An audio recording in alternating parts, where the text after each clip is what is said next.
میرے honourable colleagues نے اپنا اظہار کیا خیالات کا، میں بھی اس میں چند الفاظ اپنے ایڈ کرنا چاہتی ہوں، اس لیے کہ یہ ہمارے اوپر ڈیوٹی ہے. یہ ڈیوٹی ہے as a Muslim to condemn this act in the Netherlands and in Sweden, because یہ ایکٹ جو ہے it is not just desecration, it is a crime against humanity. It is a crime against the people of this world. اس لیے ایسے لوگوں کو اور ایسی حرکتوں کو جتنی ان کی کنڈمنیشن ہو وہ کم ہوگی. یہ اوفینس جو ہوا ہے یہ ان ممالک میں ہوا ہے جو tolerance, freedom, democracy, welfare, human rights کا پرچار کیا جاتا ہے. تو کیا میسج ان کی سوسائٹی نے دیا ہے؟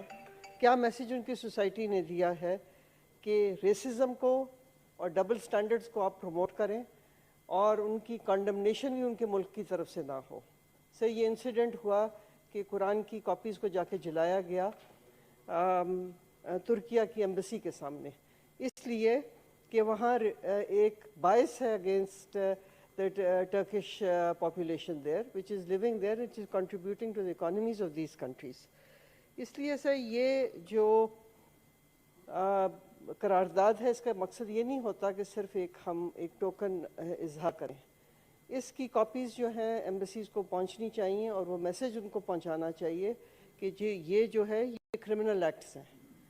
یہ کسی کے مذہب کو اس طرح انسلٹ کرنا اور پھر یہ سمجھنا کہ یہ فریڈم آف ایکسپریشن ہے، یہ فریڈم آف ایکسپریشن نہیں ہے، یہ کرائم اگینسٹ ہیومینٹی ہے.